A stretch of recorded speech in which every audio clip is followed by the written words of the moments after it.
16절입니다. 하나님의 말씀을 들으십시오.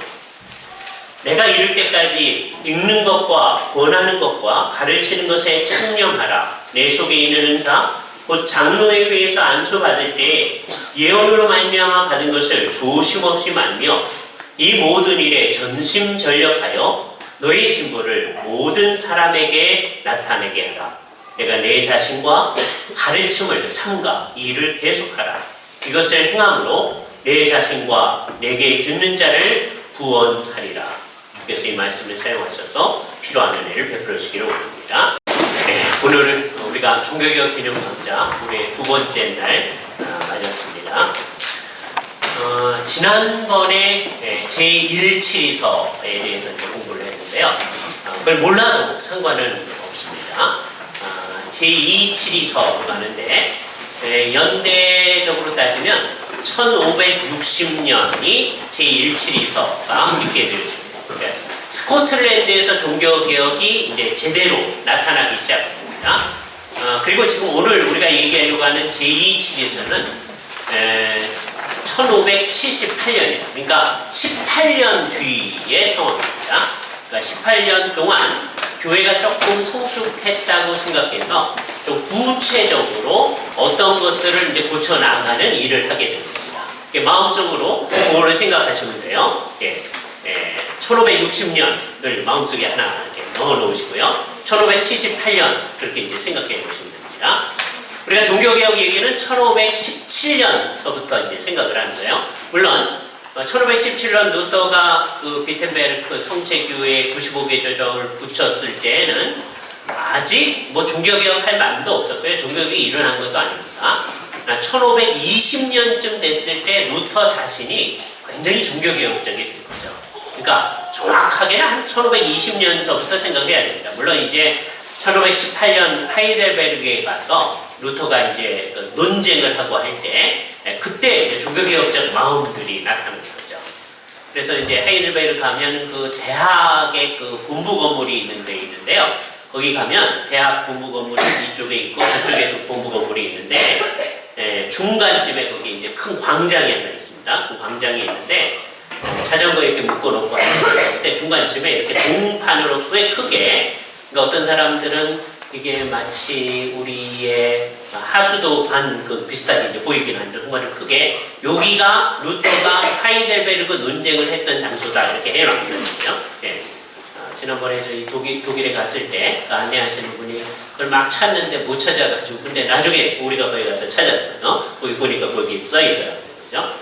그러니까 그 장소에서 이제 논쟁을 하고 그게 1518년입니다. 그러니까 그때쯤에 이제 루터가 개혁적이 돼 나가고 그런데 이제 굉장히 어려움이 심한 거죠. 이제 1520년쯤 되면 루터가 이제 개혁파적인 마음을 갖게 되고 그러한 입장에 동조하는 사람들이 유럽 곳곳에서 이제 나타나기 시작하면서 세월이 한참 흘러요. 1520년을 기점으로 아마 한 40년쯤 흘러서 1560년대에 이제 스코틀랜드에서 종교개혁이 이제 본격화되어진 거죠.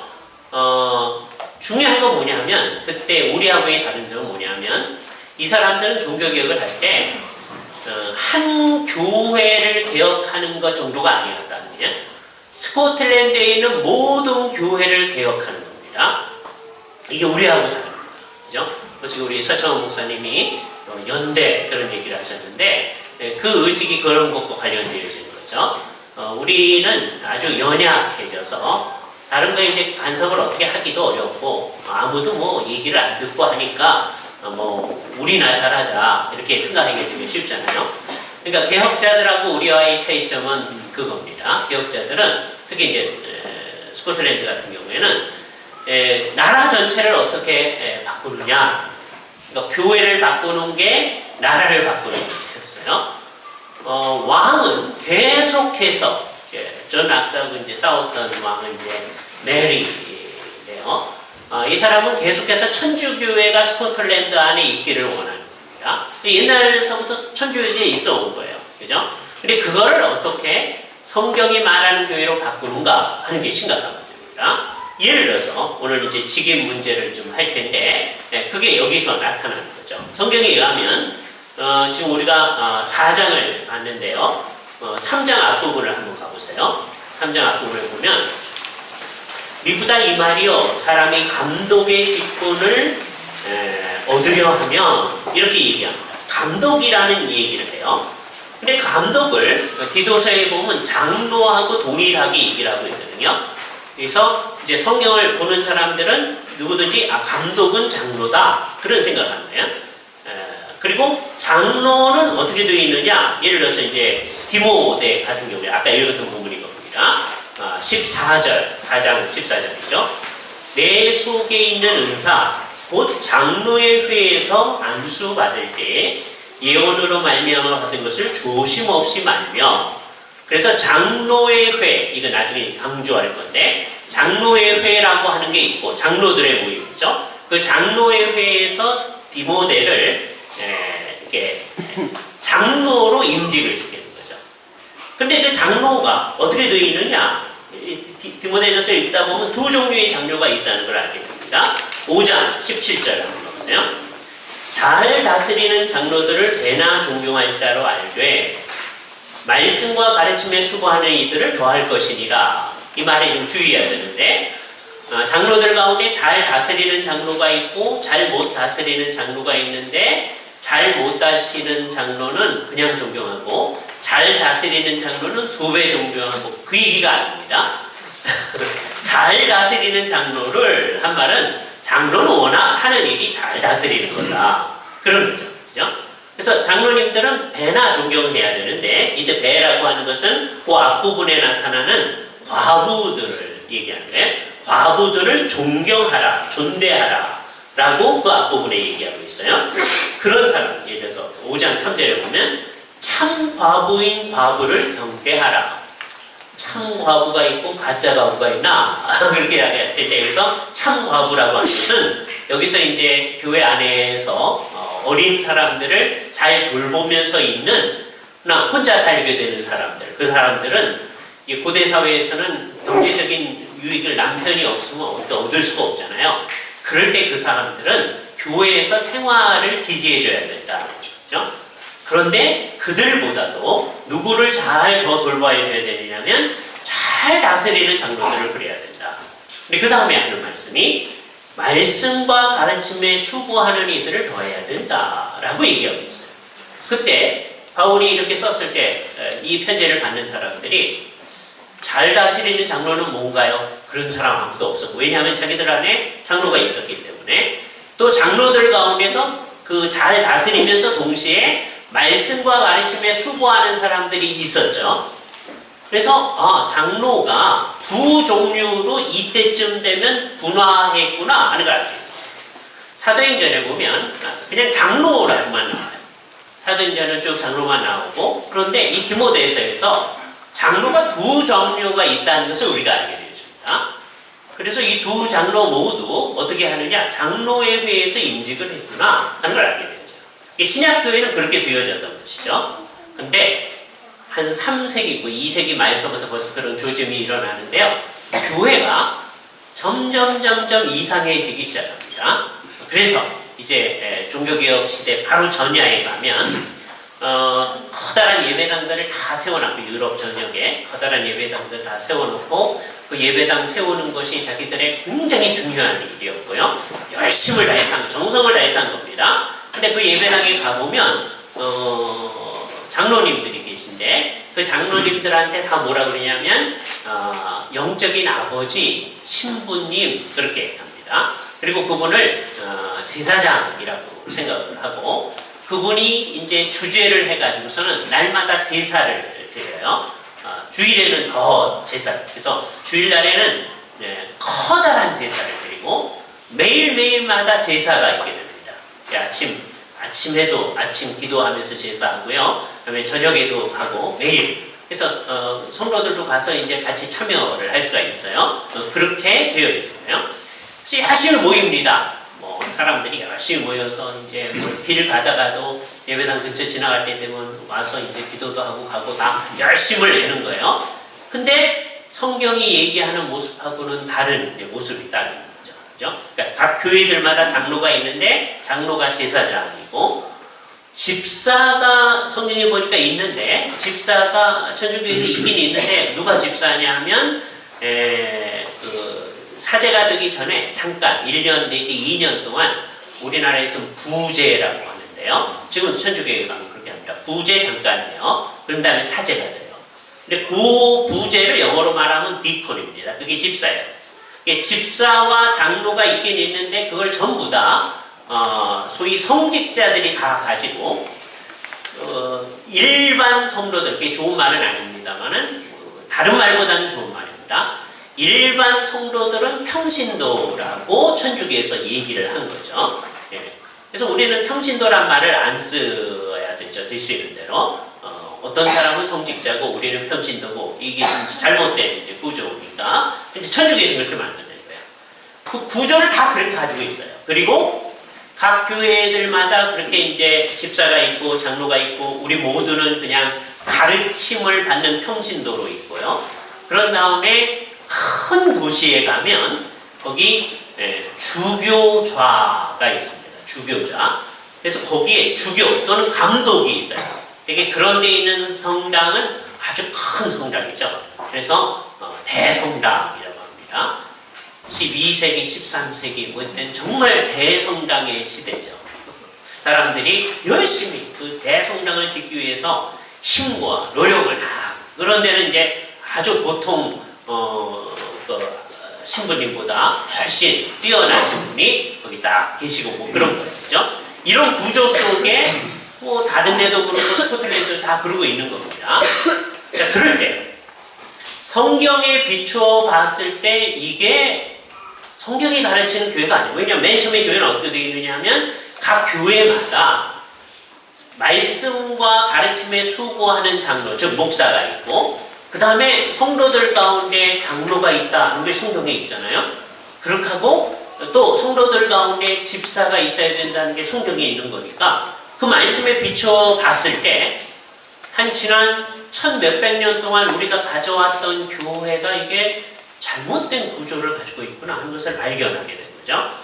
그때 저 밑에서 독일 같은 데서 또 제네바 같은 데서 성경이 말하는 식으로 교회를 이렇게 잘 이렇게 갖추어 나가고, 예배도 이제 제사가 아닌 식으로 예배를 하는데 이제 그걸 구경을 했던 사람들이 스코틀랜드에 와가지고서는요, 우리 교회도 정말 진짜 교회가 되게 해야 되겠다.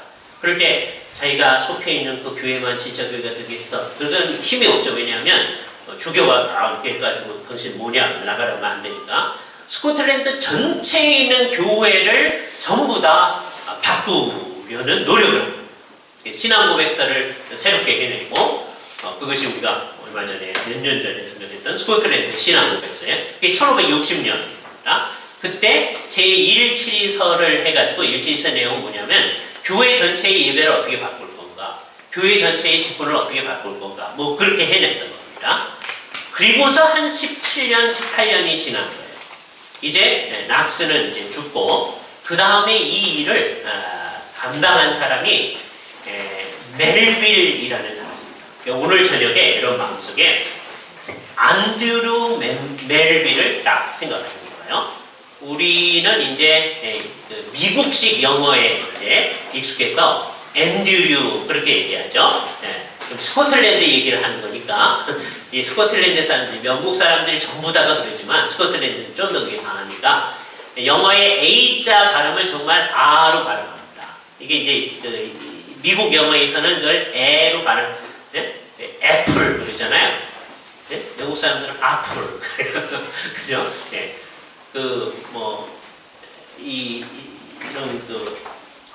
이런 이제 바울 같은 거 있잖아요.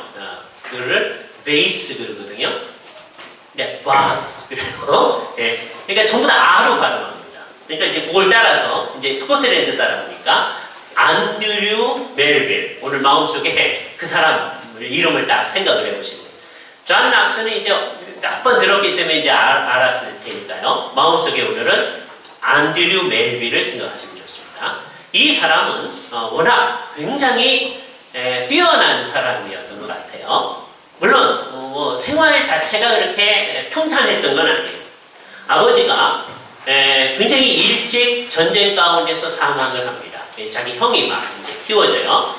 그래가지고서는 결국 어디에 입학을 했느냐면 세인트 앤드류스에 이제 가가지고서는 공부를 했는데 얼마나 뛰어나게 공부를 했느냐면 그 당시에 이 사람이 졸업할 때 사람들이 그 사람에 대해서 뭐라고 하냐면 이 땅의 젊은이들 가운데서 가장 뛰어난 시인이요 철학자요 실화버 전문가이다.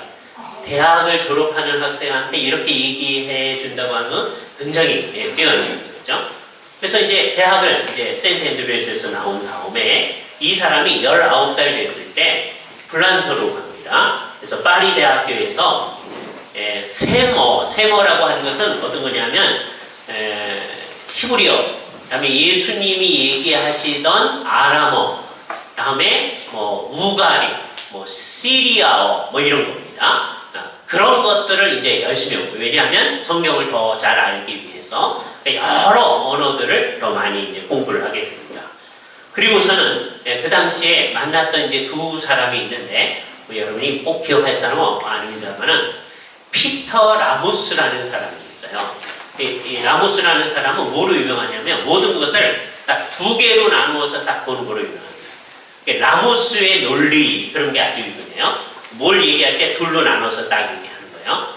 그래서 이 사람의 생각을 따라가는 것을 라미즘 이렇게 얘기하는데요. 뭐든지 둘로 딱 이렇게 나눠서 그렇다 아니다 뭐 이런 식으로 쭉 해가지고서는 사람들을 알고 무엇을 분석적으로 보게 하는 데 있어서 굉장히 중요한 역할을 한 사람입니다. 그러니까 피터 라모스한테도 공부를 하고 그리고서는 이제 포아티아 대학에서 법학도 공부하고서는요 21살 나이에 21살이면 이제 어린 아이잖아요. 21살 나이에 이제 우리식으로 말하면 고등학교 교장 선생님이 됩니다.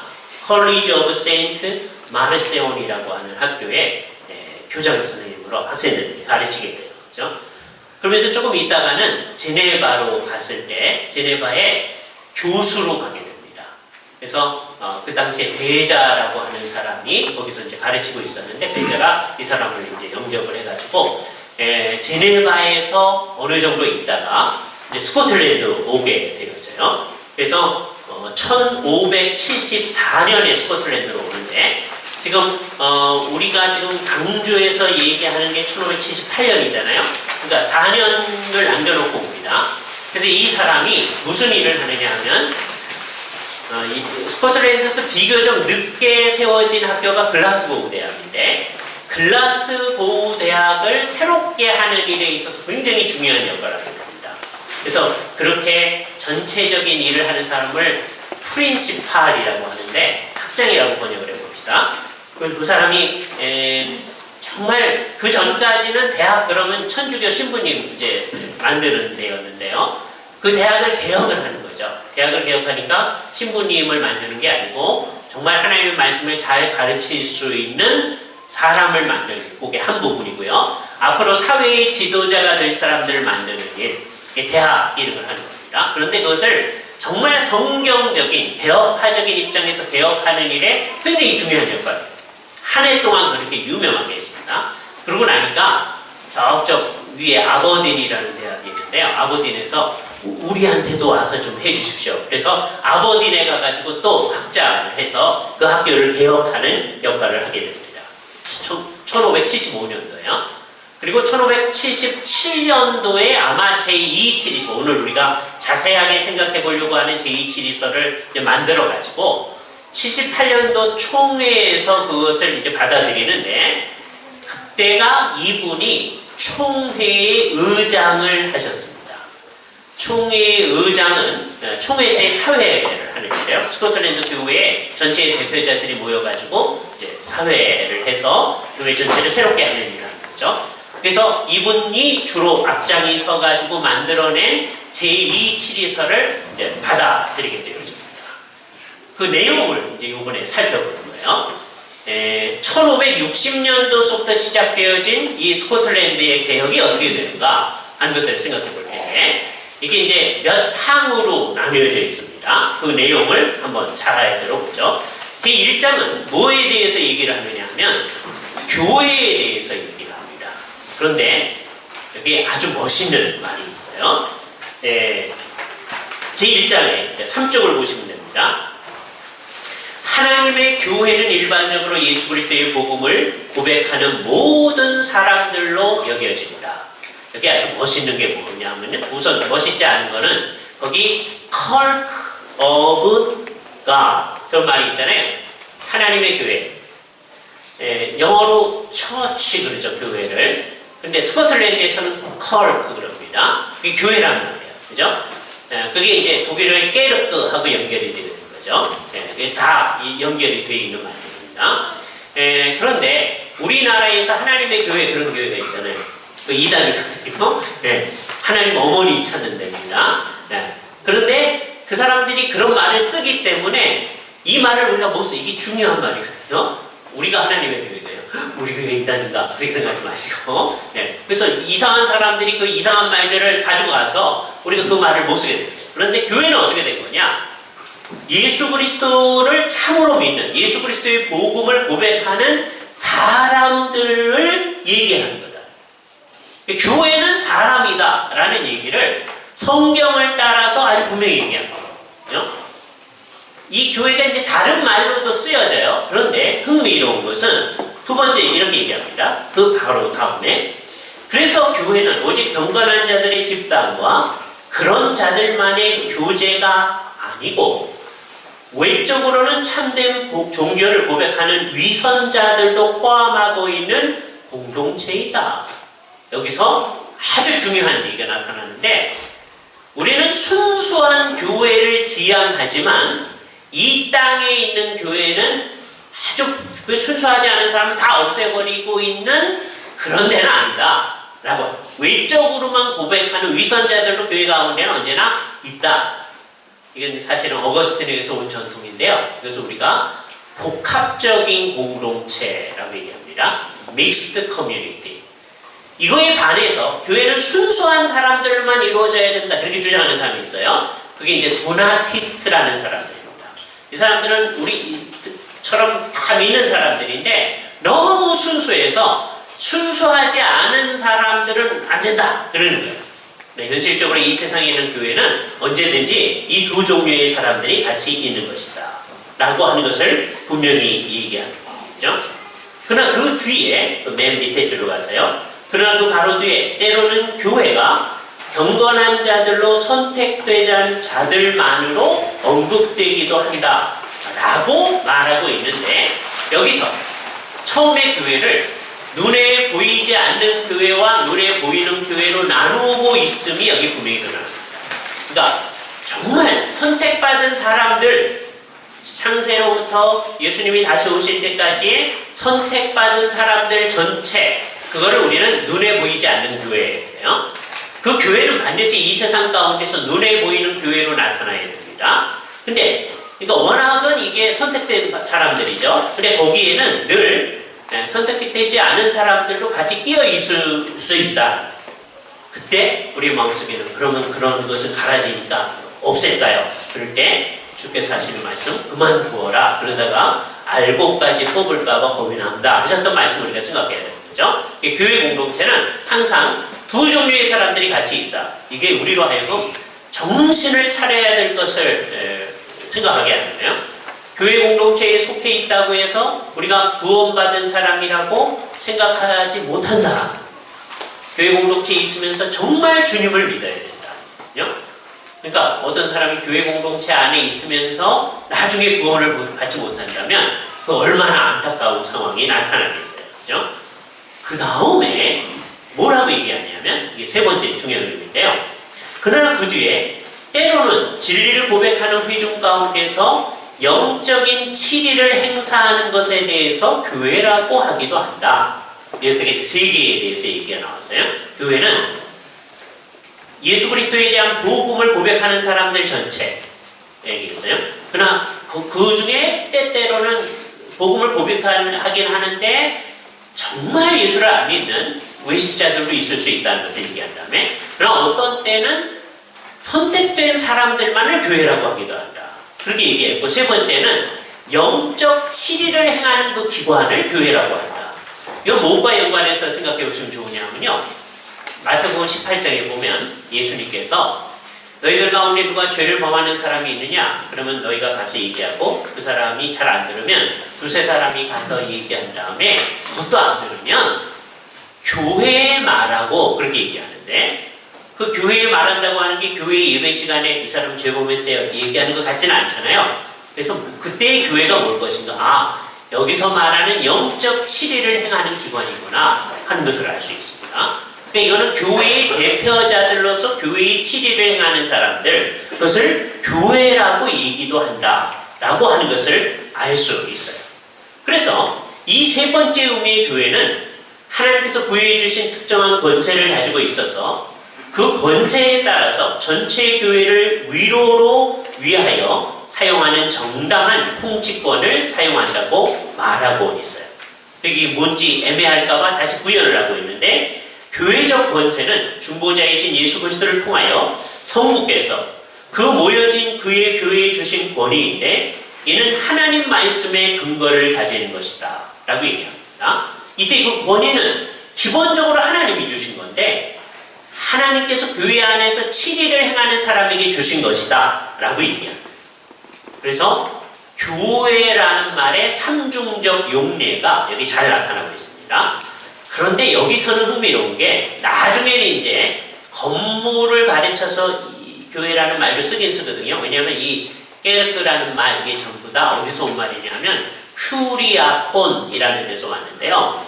주께 속한 것이라는 겁니다. 왜 우리가 교회냐? 우리가 주께 속한 것이기 때문에. 그런 의미에서 이 건물도 주께 속한 것이라고 말할 수 있겠죠. 주께 속한 것. 그래서 이 건물도 교회라고 할 수는 있어요. 그러나 적어도 맨 처음에 얘기하는 데 있어서는 건물을 향하여서 교회라고는 하지 않았다라고 이야기를 하고 있습니다. 이 권세의 사용을 위해서 하나님께서 세우신 것이 여러 직분자인데, 그 직분자들이 가지는 권세를 5쪽에 보면 거기 긴 인용문이 있습니다. 같이 한번 읽겠습니다. 제가 읽을 테니까 잘 들으세요. 말씀을 선포하고 성례를 시행하는 권세인 일반적인 권세와, 일반적인 권세, 이것을 나중에 교훈권이라고 얘기하기도 합니다. 근데 늘 행하는 것이기 때문에 일반적인 권세라고 했어요. 그건 두 가지였어요. 말씀을 선포하고 성례를 시행하는 권세, 이걸 누가 가지고 있느냐 하면 목사가 가지는 것이죠. 다른 사람들이 이걸 가지지 않습니다. 그래서 이 일반적인 권세가 있고, 교회적 치리를 시행하는 권세의 구별은 전통적인 것이다. 옛날서부터 해온 것이다 라고 얘기해요. 그러나 여기에서의 의의는 일반적 권세는 목사님들에 의해서 개별적으로 합법적으로 시행될 수 있으나, 목사님들이 할 말씀을 가르치고 할 수 있으나, 재판권은 개인들에게 주어진 것이 아니라, 이게 중요합니다. 이하에서 목사님들과 장로님들로 구성된 장로의 회로 이하에 규정된 교회적 재판정에 의해서 집단적으로 시행되어져야 하는 것이다 라고 우리에게 얘기해주고 있는 거죠. 그래서 왜 이게 강조되어지냐 하면, 옛날 천주교회를 살펴보면요, 각 교회의 신부님들이 있잖아요. 그리고서는 저 중요한 도시에 가면 주교좌가 있어서 감독, 주교가 있어요. 감독이 재판권을 가지고 있습니다. 그래서 모든 걸 자기 마음대로 하는 거예요. 지금 이것을 반대하는 겁니다. 왜냐하면 이제 우리는 주교가 따로 있지 아니하고 목사와 장로, 즉 그 사람들을 다 장로라고 하는데, 그 사람들이 감독이라는 성경의 가르침으로 가기 때문에, 근데 그 권세는 어떻게 행해지느냐? 함께 연합해서 하나님의 뜻대로 받들어 섬기는 재판정, 이 사람들이 행하는 일, 그것이 우리에게 있어서의 권세이다 라고 하는 것을 생각합니다. 그래서 말씀을 가르치는 일, 성례를 하는 일, 그거는 목사님들이 할 수 있는 것인데, 그러나 재판하고 하는 일들은 목사와 장로가 합하여서 장로의 회의에서 하는 것이다 라고 하는 것을 아주 분명하게 얘기해 준 거죠. 그리고 이것이 이 세상에서의 정치적 권세하고 얼마나 다른 것인지 라고 하는 것을 아주 분명히 하고 있는 것입니다. 그래서 맨 마지막 페이지에 보면, 그 5쪽 맨 마지막에 보면, 군주들도 그들의 양심과 종교 문제에 있어서 번과했을 때는 교회의 치리에 복속해야만 한다 라고 얘기를 하고 있어요. 이것을 앤드류 멜빌이 했다는 거 유명한 말이 하나 있습니다. 있습니다. 3쪽에 있는 인용문을 잠깐 보는데요. 이게 제일 유명한 말입니다. 앤드류 멜빌이 했던 말. 이 왕한테 했던 말이에요. 제임스 6세한테 했던 말인데, 이 사람이 나중에 이제 스코틀랜드와 영국이 한 나라가 돼요. 그래서 영국으로 내려와서 제임스 1세가 됩니다. 스코틀랜드에서 제임스 6세예요. 그 사람에게 했다는 말입니다. 앤드류 멜빌이 이렇게 얘기했어요. 폐하 자신도 하나님의 어리석은 종일 뿐입니다. God's silly bastard. 그래서 왕 앞에 놓고 이렇게 말한다고 하는 게 얼마나 무서운 일인지 한번 생각해 보세요. 우리는 왕을 우습게 여기는 사회 속에 살고 있습니다. 그죠? 일본 왕, 그 사람들이 천황폐하 뭐 이러는 사람을 우리 별로 귀중하게 여기지 않잖아요. 그러나 고대 사회에서, 16세기 사회에서 왕이 전제군주인데 이렇게 말할 수 있다. 근데 왜 이렇게 말하는지 보세요. 스코틀랜드에는 두 왕과 두 왕국이 있습니다. 즉 국가의 머리이신 제임스 왕이 있고, 그 다음에 말이 중요하세요. 교회의 왕이신 그리스도 예수께서 계십니다. 그런데 제임스 6세는 그리스도에게 복속한 것입니다. 그의 왕국에서는, 즉 그리스도의 왕국에서는 제임스 6세도 왕이 아니요, 주도 아니고 머리도 아니요, 한 지체일 뿐입니다. 교회의 한 지체일 뿐이다. 당연한 일이죠. 그러나 왕 앞에 이렇게 얘기하기가 쉽겠어요? 앤드류 멜빌이 이렇게 얘기하는 거죠. 그 얘기가 지금 제1장 교회가 뭐냐, 교회의 정체가 뭐냐 하는 데서 명백하게 나타나는 거죠. 그래 놓고서는 좀 더 구체적으로 7쪽으로 가셔서 교회의 정체와 직임들에 대해서 얘기를 하면서 교회는 어떻게 되어져야 되느냐 하는데, 교회는 그리스도께서 말씀과 성령으로 다스리시지만, 이게 굉장히 중요한 거죠. 우리를 어떻게 다스리냐? 말씀과 성령으로 다스리신다. 그리스도께서는 이 목적을 위해 가장 필요한 수단으로 사람의 사역을 사용하신다. 이게 주류 교회의 입장입니다. 주님은 사람의 사역을 사용하지 않습니다. 성령님으로 하시기 때문에 그렇게 주장하는 사람들이 있어요. 그게 퀘이커나 무교회주의의 가르침입니다. 우리는 그쪽으로 안 가는 거예요. 또 어쪽 사람들은 사람들만이다, 교황만이다 또는 왕만이다 그렇게 얘기합니다. 그거 아니죠. 우리는 어떻게 하냐? 주님께서 성령님으로 주님께서 친히 우리를 다스리시는데 가장 중요한 수단으로 사람을 사용하신다. 이게 이제 우리의 정체입니다. 그래서 뭐라고 하냐면 교회의 정체가 교리, 치리, 나눔에 있다. 그래서 나중에 이제 자세히 얘기했지만 교리를 누가 맡아서 하는 거냐면 목사님이 맡아서 하는 거예요. 치리를 목사와 장로가 맡아서 하는 거예요. 나눔은 집사님들이 맡아서 하는 거예요. 그래서 세 가지. 교리, 다음에 치리, 나눔. 이에 따라 교회에서 교리를 가르치고 성례를 섬기는 설교자, 목사님을 얘기하는 거죠. 치리를 하는 통치자, 목사님과 함께 장로, 그리고 나누어주는 자들, 즉 집사들의 세 직분이 있다고 선언합니다. 그래서 성경을 따라서 세 직분 얘기를 하는 것입니다. 이 모든 일이 교회를 섬기는 사람들이다. 이 사람들이 다 ministers of the kirk. 목사님들만 미니스터가 아니라 목사님들은 말씀과 성례를 섬기는 사람, 장로님들은 치리하는 일을 섬기는 사람, 집사님들은 나누어주는 일을 섬기는 사람. 그러니까 다 미니스터입니다. 그렇게 얘기하는 거예요. 우리가 그렇게 생각하는 거죠. 목사님을 미니스터라고 얘기하는 것은 줄여서 하는 겁니다. 하나님의 말씀과 성례를 섬기는 사람이라고 하는 말을 줄여서 Minister of the Word of God and the Holy Sacrament. 이 뒤에 말을 줄여가지고 미니스터라는 거예요. 그런데 그에 비해서 장로님들은 치리를 섬기는 사람, 집사님들은 나누어진 일을 섬기는 사람. 그러니까 교회 안에서는 전부 다 섬기는 사람들이다 라고 얘기를 합니다. 다 성령에 따라 은사가 다르고요. 뭐라고 했냐면 독재의 위험에서 벗어나도록 하기 위해 각기 다른 기능을 따라 섬기는 동등한 권세를 지닌 형제들의 상호 협의에 의해 다스리도록 하셨다라고 얘기합니다.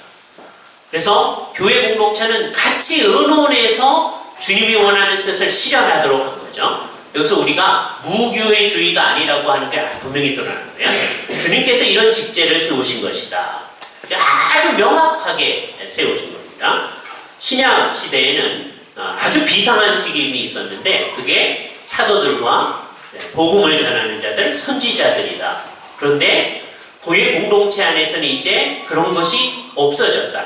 비상 직원들이 없어졌고 교회 공동체 안에 일반적이고 통상적인 직임들은 목사, 즉 감독의 직임, 교사의 직임, 장로의 직임, 그리고 집사의 직임이 있다. 이 직임들은 다 평상적인 직임들이고 올디너리하다. 그래서 평상적인 교회는 항상 있어야 되고 교회 안에 계속해서 있어야 하는 것이고 교회의 통치와 정책의 필수적인 직임들이다. 그리고 하나님의 말씀에 따라 수립된 참된 하나님의 교회는 다른 직분들이 있어서는 안 된다. 이때 이제 그럼 우리 권사 있으면 안 되나요? 꼭 그걸 생각하는 거 아닙니다. 이 다른 직분은 이 사람들 위에 있는 감독, 그 위에 있는 대감독, 그다음에 그 위에 있는 추기경, 그리고 교황 이런 것들이 그런 거 있어서는 안 된다. 예? 그러니까 워낙은 성경에 있는 직임만 있는 게 제일 좋고요. 그것을 같이 하기 위해서 새롭게 직임 만드는 거 혹시 뭐 생각해 볼 수는 있어요. 서로 돕는 것이라고 하는 고린도전서의 말씀에 근거해서 우리가 생각할 수 있는데 이것을 위계 질서화하는 새로운 직임을 해서는 안 된다고 아주 명백하게 선언하는 거예요. 그 다음에 이런 말을 보면 더 놀랍습니다. 7종의 말입니다. 그러므로 이 네 종류의 직분이 아니고 적그리스도의 왕국에서 창안된 모든 높은 호칭들과 잘못 사용된 위계질서 안에 있는 직임들은 그에 부속하는 다른 직임들과 함께 한마디로 거부되어져야 한다. 이게 뭐겠어요? 아까 얘기했던 대로 감독, 목사와 장로를 감독이라고 하는 건 괜찮아요. 근데 그 위에 있는 감독 또는 주교, 대주교, 추기경, 교황, 그래서 한마디로 거부되어져야 하고 그게 아주 무서운 말이 나타나는데 적그리스도의 왕국에서 창안된 직임들이다. 이렇게 얘기합니다. 그렇죠? 그래서 이 제2칠이서에는 칼빈과 다른 대업자들의 가르침에 충실해서 오직 성경이 말하고 있는 목사, 박사는 교사를 얘기하고 주일학교 교사가 아니라 교회 전체를 돌아보는 교사들입니다. 그리고 장로, 집사의 직임만이 교회 안에 항구적으로, 영구적으로 있어야 한다는 것을 분명히 하고 있다. 그럼 도대체 어떻게 그 직임으로 나아가게 하는가 하는 것도 3장에서 규정하고 있습니다. 자격이 있는 사람들이 영적인 교회 안에 직임을 얻게 되는 합법적인 방식은 하나님의 부르심이다. 하나님이 부르셔서 그 사람이 직임으로 나아간다. 그러면 너 이제 목사해라. 하나님이 얘기해 주신다. 그거 아니에요. 잘 들어보시기 바랍니다. 어떻게 부르시는가? 합법적인 부르심이 없이 교회적인 직임을 행사하려고 하는 것은 합법적이지 않다. 그래서 죄다. 하나님의 부르심이 없이 교회 공동체에서 목사, 장로, 집사하면 안 된다. 그런데 사도와 선지자를 부르실 때와 같이 하나님께서 직접 부르시는 비상한 부르심은 이미 세워지고 이미 잘 개혁된 교회들에는 있지 아니하다. 그건 언제 있었느냐? 사도들의 교회를 세울 때, 초대교회, 그때는 있었다. 그때는 주께서 사도를 세우신 거죠. 그런 식으로 안 하신다. 그럼 어떻게 하느냐? 이제 우리들의 교회 안에 하나님의 부르심은 평상적 부르심 또는 일반적 부르심인데 이것은 하나님의 부르심을 선한 양심의 내면적 증언과 하나님의 말씀과 하나님의 교회 안에 수립된 질서에 따라 합법적인 시험을 통한 받아들임과 사람들의 외적 판단을 따라 확인하는 것이다. 어떻게 하는 거는 구체적으로 이렇게 하는 거예요. 두 가지인데 하나는 선출과 임직입니다. 백성들이 선출을 해야 돼요. 장로와 집사의 경우에 있어서는 좀 쉬워요. 왜? 우리가 같이 살면서 이 사람이 성경이 말하는 장로의 그 자격에 적당한가 하는 것들을 잘 살펴보면서 성도들이 선출을 하게 돼요. 이게 1세기의 교회가 그 가르침을 따른 거예요. 그래서 나중에 이게 발전해가지고 이 세상도 자기들을 치리하는 사람들을 자기네들이 세우기 시작한 겁니다. 그래서 교회가 이 일을 성경으로부터 받아들인 거예요. 물론 교회 안에서 이것을 없애버렸었어요. 그러다가 16세기에 지금 이제 다시 세우는 거예요. 그래서 스코틀랜드에서도 옛날에는 주교들이 다 임명하고 뭐 그랬었는데 그렇게 하지 말고 성도들이 선출을 해야 된다. 성도들이 책임을 져야 되는 거죠. 우리 교회 목사님을 누가 하셔야 되나 하는 것을 성도들이 잘 찾아가지고서는 하나님의 뜻에 따라 우리 교회 집사님을 누가 해야 되나 성도들이 해야 된다. 그죠? 성경이 말하는 원칙에 따라서 그렇게 하는 거예요. 이게 두 가지입니다. 성도들이 선출을 해야 된다는 것. 그런 다음에 임직식을 해야 되는데 여기서 중요한 게 뭐냐면 회중의 뜻에 반하여 선택이 이루어지거나 장로들의 가르침이 없이 선택이 이루어지는 것은 있을 수가 없다. 이때 장로는 목사를 얘기하는 거죠. 성경이 말하는 그 가르침의 원칙이 없이 사람들을 세우는 것은 합법적이지 아니하다. 특별히 목사의 경우를 염두에 두면서 이미 다른 이가 합법적으로 세워져 있거나 공석이 되지 않은 자리를 차지하려고 끼어들거나 하지 말아야 한다는 것을 강조하고 덧붙이고 있다. 옛날에 그런 일이 많았기 때문입니다. 그리고 목사들은 어떤 다른 목적으로 헛되게 이 직임을 담당하려고 해서는 안 된다는 것을 강조합니다. 그러면서 목사의 사례는 합법적으로 부름받고 선택된 목사들의 사례라는 것을 강조하고 있습니다. 이걸 왜 강조하느냐면요. 중세교회에는 성직자들한테 상당한 이제 사례를 드려요. 우리식의 용어를 사용하면. 근데 거기서 사역을 안 하는 사람한테도 막 사례를 드립니다. 그러니까 어떤 지역에 있는 아까 어저께 서청 목사님도 9살 된 애를 주교의 자리에 앉혀서 뭐 그런 얘기 나왔잖아요. 이게 왜 그러냐면 그 돈이 그 아이에게 주어지는 거예요. 그럼 대개 그거를 뭘 사용했느냐? 그 아이가 공부하는데 그 돈을 사용을 했어요. 칼빈도 그런 성직록을 얻어서 자기가 공부를 했습니다. 그 아버지가 아주 유능한 사람이었기 때문에 그런 성직록을 다 얻어가지고서는 공부하게 만들었던 거예요. 그러나 나중에 칼빈이 나 이것을 포기한다 그렇게 선언했던 것이죠. 그러니까 그 목사의 사례라고 하는 것은 실제로 그 일을 하는 사람에게 주어져야 된다라고 하는 것을 얘기합니다. 그래서 이 직임자들은 반드시 자신들이 그들에 대해 책임을 지는 회중이 있어야 한다는 것을 강조하고 있습니다. 그들과 함께 살면서 그 부르심에 따라 그들을 살피고 돌아봐야 한다는 것이다. 이게 목사의 책임이에요. 이때 그들은 하나님의 영광과 교회의 세움이라고 하는 두 가지를 늘 염두에 두고 있어야 한다. 합법적으로 부름을 받고 세워진 사람을 잘 시험하여 자격이 있다는 것을 잘 드러나면 그 사람을 하나님의 교회에 세워진 사람으로 구별하는 성별하는 의식을 행하는 것이 임직식인데, 임직식은 금식과 엄숙한 기도와 장로들의 손을 얻는 것으로 나타난다. 제1칠의서와 제2칠의서의 차이점이 여기 하나 나타납니다. 제1칠의서에서는 장로들이 손을 얻는 것을 없앴어요. 왜냐하면 사람들이 오해를 많이 했기 때문입니다. 천주교회에서는 주교가 와서 손을 얹어야만 그 사람의 임직이 효과가 있다 생각한 거예요. 그래서 사람들이 자꾸 오해를 하는 거예요. 주교가 와서 손을 얹으면 주교가 사도의 권세를 가지고 있고 그 사도의 권세가 전달되는 것이냐 생각하는 거예요. 우리나라에서도 꼭 그와 같지는 않지만 그와 같은 생각을 하시는 분들이 많이 있습니다. 그래서 우리나라에서는 자꾸 머리에 손을 얹고 하는 것을 막 좋아하는 성향이 있었어요. 그래서 우리나라에서는 한동안 그걸 없애야 됩니다. 제1칠의서처럼. 이제 한 18년쯤 지나서 그 미신이 다 사라졌다라고 생각했기 때문에 옛날 교회가 손을 얹었으니까 우리도 손을 얹는다. 그래서 다시 도입되어진 거예요. 그래서 이제 장로교회 안에서는 이것이 옵셔널합니다. 그것은 이제 각 교단의 헌법이 어떻게 하느냐에 따라 달라질 거예요. 한국에 있는 모든 장로교회는 안수하는 것을 넣어놨어요. 그러나 그때 분명히 생각해야 될 것이 뭐냐면 이때 뭐가 주어진다라고 생각하지 않는다라고 하는 것이죠. 그게 제2칠의서의 생각하고 같은 겁니다. 이걸 넣긴 넣되 이 자체가 무슨 효과를 내는 것이 아니다라고 생각한다는 거예요. 그래서 여기서 아주 강조하고 있어요. 제1칠의서에서는 사도들이 손을 얹음을 사용했으나 이에 따르는 성령의 특별한 능력이 임하는 이적이 그쳐진 것을 볼 때에 이런 의식을 사용하는 것이 필요하지 않다고 판단됐다. 이게 1칠의서의 내용이었거든요. 그래서 이것을 아주 분명히 하면서 제2칠의서에서는 이제 미신이 제거됐다는 믿음 가운데 손을 얹을 수 있다는 거예요. 그러나 손 얹을 때 거기에 무슨 의미가 들어있는 것처럼 생각하면 안 됩니다.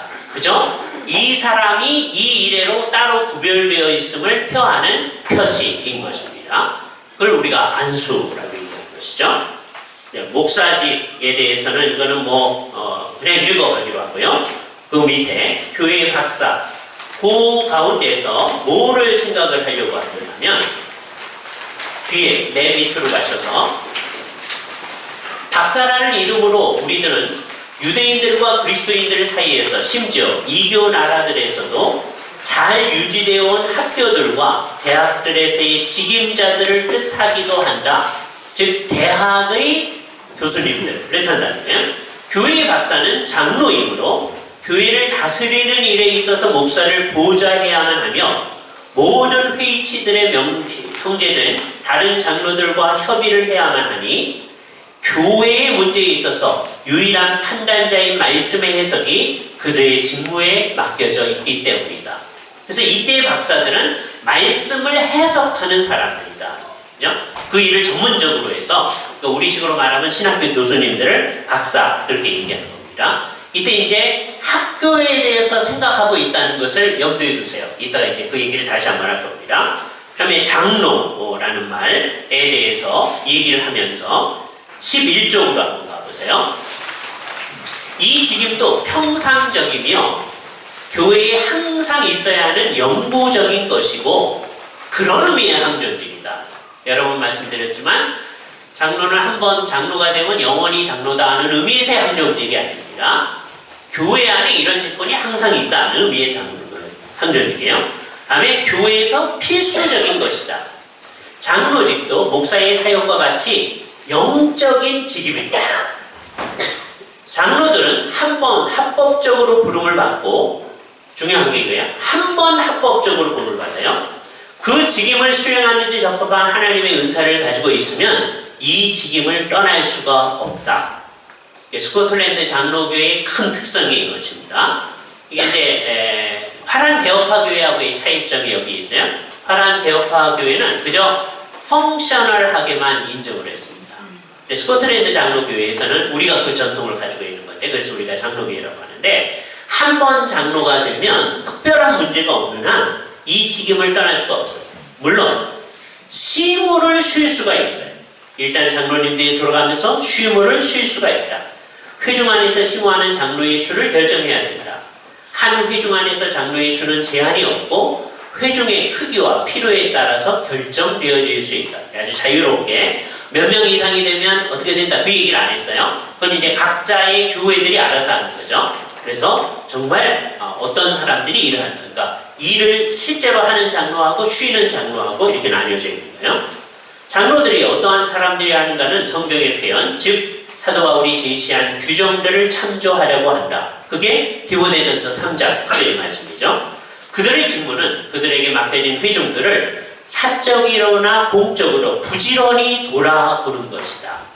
그러니까 몇 년 뒤에 이제 장로님들이 세워지게 되면 우리 장로님들이 해야 할 일이 이겁니다. 성도들을 공적으로 사적으로 부지런히 돌아보고 그리하여 교리와 생활 방식의 그 어떤 부패도 발생하지 않도록 해야 한다. 무시무시한 일이죠. 장로의 일이라고 하는 목사님들의 일도 마찬가지입니다. 목사와 박사들이 가르치는 일에 수고하여 부지런히 말씀의 씨를 뿌리는 것과 같이 장로들은 백성들에게서 그 말씀의 열매가 맺히도록 하는 일에 힘써야만 하는 것이다.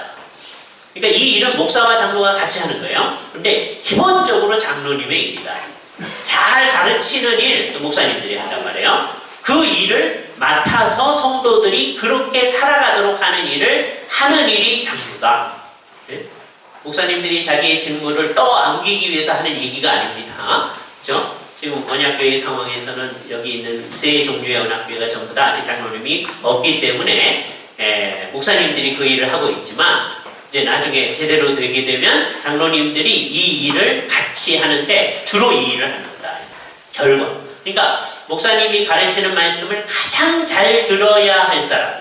목사님 말을 잘 듣는다는 게 아니라 말씀을 잘 알고 그것을 지도해야 될 사람이 장로입니다. 그죠? 근데 이제 여러분들이 교회 생활을 많이 해와서 알지만 대개 교회에서 목사님 가르침을 잘 안 듣는 사람들이 장로님일 수가 있잖아요. 그렇죠? 이게 안 된다는 거죠. 네. 가장 잘 말씀을 받고, 왜냐하면 그것대로 성도들을 가르쳐야 됩니다. 그러니까 목사님들은 정말 성경이 있는 대로 하나님의 말씀을 가르치는 것이 해야 할 일이고, 그대로 성도들이 실현하게끔 노력하는 일을 목사님들과 장로님들이 같이 해야 한다. 이렇게 얘기하고 있어요. 그렇죠? 장로들은 백성들이 주의 상에 올 때 그들을 점검하는 일에, 목사를 돕는 일에 속해 있다. 성도들이 참여할 수 있는지, 성찬에 참여할 수 있는 일이 없는지, 그걸 목사와 장로가 잘 살펴야 된다는 거예요. 예를 들어서 병자들을 신방하는 일과 같은 일에 속해 있는 것이다. 장로들은 지방회의, 총회의 일들을 잘 수행하도록 해야 한다. 그래서 노회에 참여하시고, 또 총대가 되면 총회에도 참여하시고 하는 거예요. 모든 사람들이 복음의 교회에 따라서 그 의무를 다하게 하는 일에 힘을 다하여야 한다. 그러니까 자기만 주님의 뜻대로 잘하는 게 아니라 다른 사람도 잘하게 하는 그 일이 장로님들의 일이다. 개인적인 권면에 의해서 고쳐지지 않는 일들은 장로들의 회에 가지고 와야 한다. 장로님들이 있게 되면 각 구역을 장로님들이 맡게 되어집니다. 구역 안에서 잘하도록 했는데, 그렇게 했는데도 안 되면 장로의 회로 가져오는 거예요. 그래서 거기서도 안 되면 더 큰 장로의 회, 그게 노회입니다. 장로회. 거기서 처리를 하도록 되는 것이죠. 그들의 주된 임무는 교회 안에 선한 질서를 수입하는 7일을 수행하기 위해 목사들과 박사들과 함께 회의체를 세우고 유지하는 것이다. 이게 당회, 그 다음에 노회, 이런 것입니다. 그 다음에 장로들의 모임, 회의체, 그리고 그 7일은 어떻게 하는 건가? 이런 장로들의 모임, 이것을 어떤 때는 엘더십이라고 하기도 하고, 어떤 때는 어셈블리즈라고 얘기하는데요. 그는 목사들과 박사들과 장로들로 구성된다. 세 종류의 사람이 모이는 거예요. 노회, 그 다음에 총회, 이걸 얘기하는 건데, 이런 장로들의 회의체는 4종류가 있으니 각 회중의 장로들의 회의체, 이거를 우리가 당회라고 얘기합니다. 지방회의체, 이거를 뭐라고 그러냐면 시노드라고 그래요. 다음에 전국의 회의체, 이것을 National Assembly 또는 General Assembly, 그리고 한 분 주 예수 그리스도를 고백하는 모든 국가들의 전체적 회의체가 있다고 얘기합니다. 그죠? 물론 이게 모여본 적은 없습니다. 거의 안 모일 것 같아요. 그러니까 대개 그 국가 전체에 있는 모든 장로님들이 모이는 모임이 총회가 되어진 거죠. 모든 교회 회의체들은 교회에 관한 일과 그 직무에 관한 일을 다루기 위해 모일 합법적인 권세를 가지고 있다. 왜냐하면요, 이런 모임을 모이기가 쉽지 않기 때문입니다. 그리고 이런 모임을 모이면 이 당시 상황이 어때요? 나라를 왕이 다스리는데 너희 왜 모이냐? 그런단 말이에요. 그 상황 가운데서 얘기하는 거예요. 합법적 권세가 있다. 왕이 못 모이게 하면 안 된다. 그죠? 왕은 이런 모임 모이는 걸 싫어합니다. 그래서요, 우리나라에서도 우리나라 전체의 전국적인 모임이 모여진 것이 장로교회의 총회로 맨 처음에 모일 때가 처음 모여요. 이게 전 국가적인 전체의 대표자들이 모이는 모임이 돼요. 서구에서도 마찬가지인데요. 그거를 할 수 있게 하는 것이죠. 그래서 어떻게 얘기하느냐? 모든 교회 회의체들은 이를 위해서 시간과 장소를 정한 권세를 가지고 있고 교회가 가지고 있습니다. 다음 회의의 의제와 시간과 장소를 정할 권세도 가지고 있다. 우리는 당연한 걸로 여기지만 이거 왕하고 싸우면서 이거 얻어내기 위해서 딱 명시한 거예요. 왕이 간섭하지 말아라. 옛날에 콘스탄틴 대제가 니케아 공의회를 모여라. 그래서 모여서 결정을 했거든요. 좋은 내용을 결정했어요. 그러나 그게 문제점 뭐예요? 왕이, 황제가 모이라고. 그렇지 아니하고 교회는 독립적으로 교회가 모일 권세가 있다. 이는 16세기 상황에서 매우 의미심장한 선언이 아닐 수 없습니다. 교회 모임은 교회만이 소집할 권세가 있다고 선언함으로써 에라스티우스적인 주장을 온전히 배격한 것입니다. 에라스티우스라고 하는 의사 선생님이 있었는데요. 이 의사 선생님이 뭐라고 주장하느냐 하면 교회가 무슨 사소한 일을 할 수 있지만 교인들을 벌주고 하는 일은 국가가 해야 된다. 왕한테 속한 거다. 그래서 그 당시 그렇게 생각하는 사람이 많이 있었던 거예요. 의사 선생님이 왜 그런 얘기를 하냐 이렇게 생각이 될 수 있지만 옛날에는요 대학에 들어가면 헬라어, 히브리어, 성경 이렇게 다 공부합니다. 4년 동안. 그리고 나서 전문적으로 들어갈 때 신학, 법학, 의학 3년 동안 공부하는 거예요. 그래서 이제 에라스투스는 의사 선생님이니까 대학 공부를 다 해서 성경 다 공부하고요. 그 다음에 이제 의사가 된 거거든요. 그러니까 그걸 다 아는 거예요. 그래서 이제 그 당시에 자기 의견을 내놓은 거죠. 하이델베르크에 있었던 아주 유명한 이제 기본적으로는 의사인데 이런 생각을 가졌던 사람입니다. 그래서 에라스티우스를 따르는 생각, 이렇게 국가의 권세가 교회의 권세를 좌지우지할 수 있다고 하는 것, 그걸 우리는 완전히 배격하는 것입니다. 모든 회의체에는 거기 모인 모든 형제들의 일반적 합의에 의해서 논의를 제안하고 굉장히 평등하게 얘기를 하고 있잖아요. The whole brethren convened 그랬잖아요. 거기에 모인 형제들이 다 형제들이라고 생각하는 거예요. 그 사람들이 의안을 제안하고 투표를 하도록 하고 종합하며 모든 일을 질서 있게 하기 위해서 의장을 선택해야만 한다. 그게 모더레이터예요. 그죠? 그리고 요때 1578년도 회의를, 이 전국 교회 회의를 할 때 지금 아까 얘기했던 앤드류 멜빌이 그 의장이 된 겁니다. 이 의장은 이 회의체에서 오직 교회적인 일만이 다루어지고 시민적 통치에 관한 것들이 끼어들지 않도록 면밀하게 주의해야 한다고 하며 모든 이들도 다 교회에 속해 있는 상황에서도 국가와 교회의 분리를 명확하게 선언하고 있습니다. 그 당시에는 다 교인이면서 다 시민이에요. 그런데도 교회는 교회에 관한 일들만 하고 있어야 됩니다. 그렇게 얘기했습니다. 그리고 그 다음 페이지, 이 모든 회의체는 그들의 담당 지역 내 일이 어떻게 되어가고 있는지를 살피기 위해서 한 사람 이상의 시찰자들을 파송할 권세를 가지고 있다고 선언합니다. 스코틀랜드 전역의 교회를 새롭게 하는 거예요. 그래서 각 교회가 제대로 하고 있는지를 보기 위해서 비지털즈를 파송하는 거예요.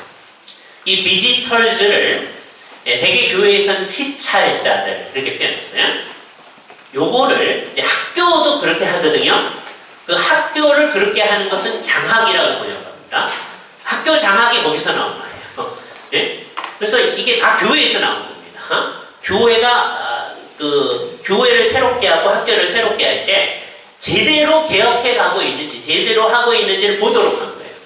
우리는 이제 시차를 정해서 몇몇 교회에서 각 교회를 돌아보지도 아니하고 모이는 경우가 이제 편의상 그렇게 하는 거예요. 워낙은 각 교회를 돌아봐요. 그래서 당회를 제대로 하고 있나, 당회로 검사도 하고, 예? 교인들에 대해서 명부를 제대로 갖추고 있나, 뭐 어떻게 하고 있는지 이렇게 보도록 돼 있어요. 그래서 온 교회가 이때는 정말 제대로 개혁된 교회로서 가도록 하기 위해서 잘못하는 건 잘 고치도록 하는 거예요. 시찰자들이 그죠? 우리들이 이것을 생각해야 돼요. 교회는 시찰자들을 파송할 권세가 있다. 근데 우리나라는 개교회주의가 너무 강해서 누가 우리의 시찰 온다 그러면 다 싫어할 겁니다. 그러면 안 된다. 그죠? 우리 각 가정이 장로님들이 신방 오는 것을 기뻐해야 되거든요. 그것도 비지테이션이라고 그래요.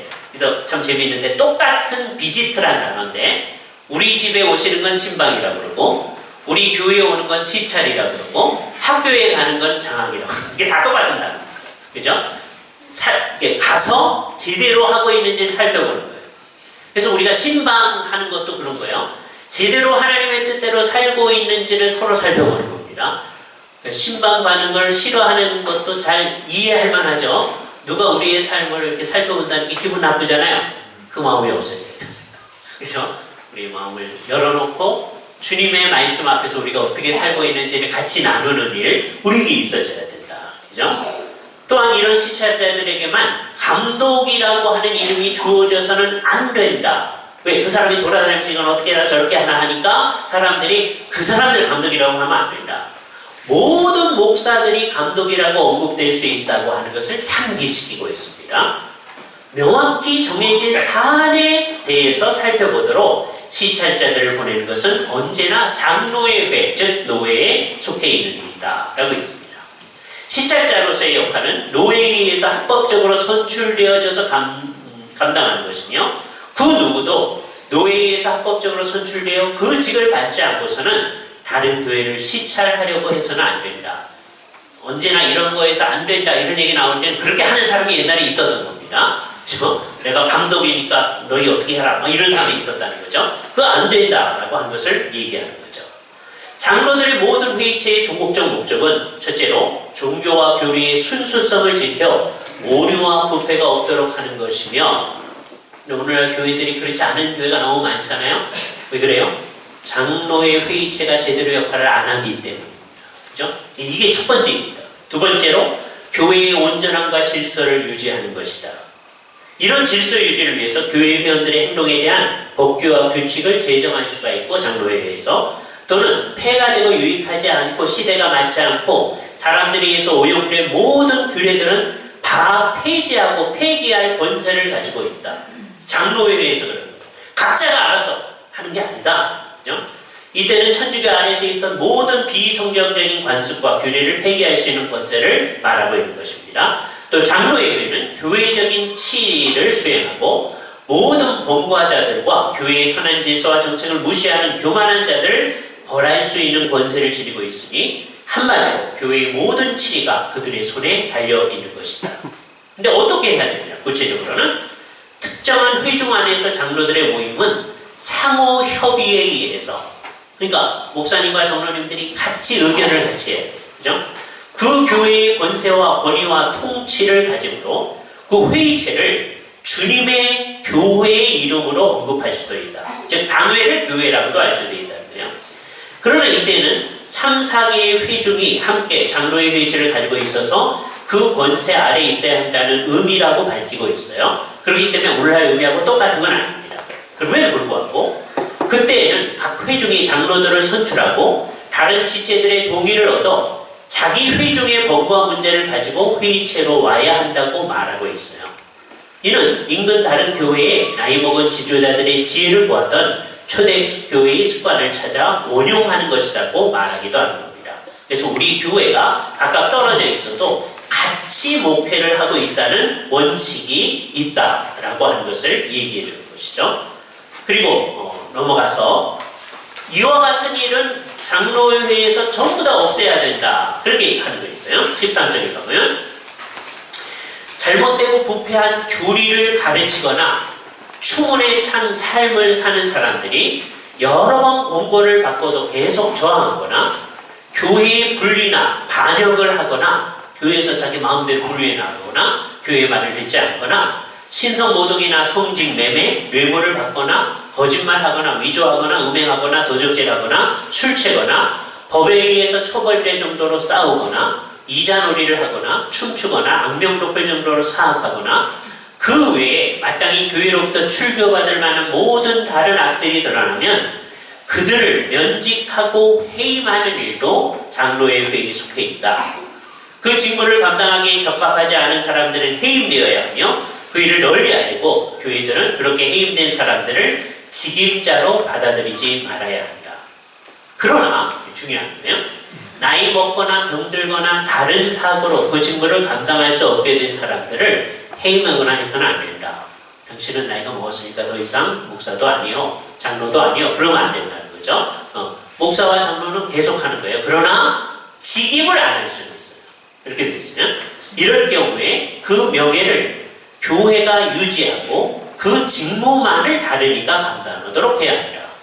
이걸 옛날 번역에는 노혼하거나, 그렇게 장로가 노혼하거나 할 때는 그 직무를 다른 이가 하게 할 수 있다. 그렇게 얘기했어요. 노혼하거나 라고 하는 게 무슨 뜻이냐? 어떤 분들이 나이 먹어서 결혼하거나 이게 그게 아니라 이제 노망 들었다 뭐 이런 거 있을 수 있잖아요. 그런 의미입니다. 예. 다음에 집사님에 대해서, 집사라는 말은 일꾼이라는 뜻으로 쓰일 때는 교회의 모든 직임들과 영적인 기능을 다 지칭할 수 있다. 그러나 여기서 집사라고 할 때는 교회의 구제와 재물을 모으고 분배하는 일을 감당하는 직임자를 뜻한다 라고 이것을 여러 번, 3번이나 강조하고 있어요. 이는 당시의 천주교의 습관에 따라 재량으로 교회의 재산을 사용하거나 통치자가 세운 어떤 이들이 교회의 재산을 사용하던 옛 습관을 완전히 근절시켜서 교회의 재정적 독립성을 분명히 천명하기 위한 조치였음을 분명히 하는 겁니다. 그래서 교회의 재정은 언제든지 투명하게 나타나야 되고 그 일은 집사님들이 하는 것이다. 집사라는 직임도 교회의 평상적이며 항구적인 직임, 즉 항존직으로 여겨져야 되는데 집사의 직임과 성격도 성경에 명백히 나타나 있고 집사의 선출과 임직도 앞서 나온 다른 영적인 직임들의 선출과 세움의 방식에 따른다. 그래서 두 가지를 하는 거죠. 선출을 하고 그 다음에는 임직식을 해야 된다. 교회의 재물을 모으고 필요한 사람들에게 나눠주는 것은 집사직에 속한 일이므로 집사들은 장로의 회의 판단과 재정에 따라서 일을 수행해야 된다.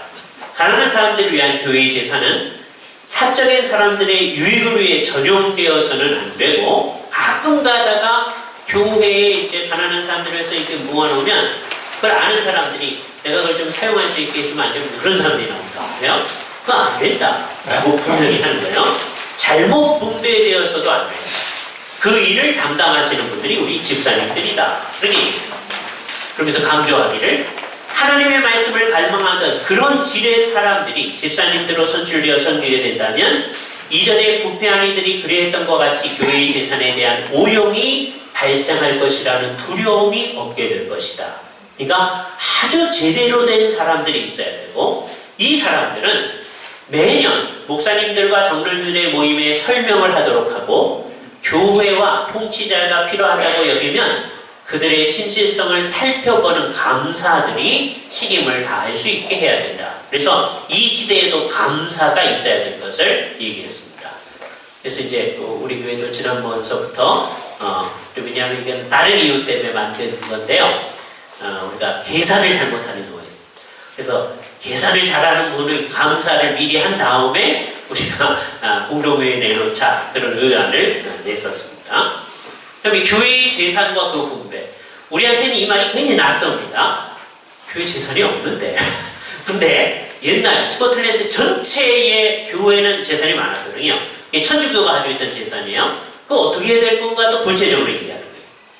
교회의 재산이란 이전에 주어졌거나 앞으로도 무엇이든지 공적인 유익과 교회의 사용을 위해 교회에 기부된 재산 또는 동의나 보편적 관습에 의해서 주어진 재산을 말한다.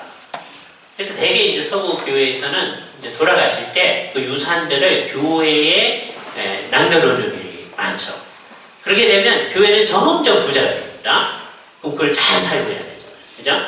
그래서 우리가 그렇게만 잘한다면 다음 세대의 교회에 대해서는 걱정을 안 해요.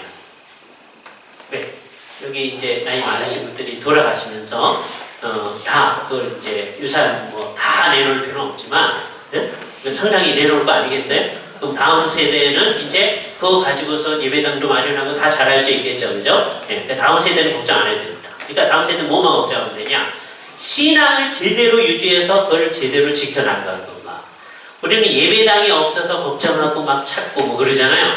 네? 그런데 그 걱정 하나도 안 해도 된다. 이거 보면서 다시 한번 생각합니다.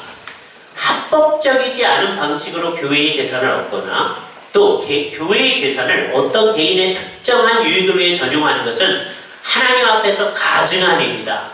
오늘날도 이런 거 있잖아요. 근데 옛날에도 있으니까 이것을 천명해 놓은 거 아니겠어요? 네? 16세기에도 이런 일들이 있었다. 어느 시대에나 그런 일들이 있는 거죠.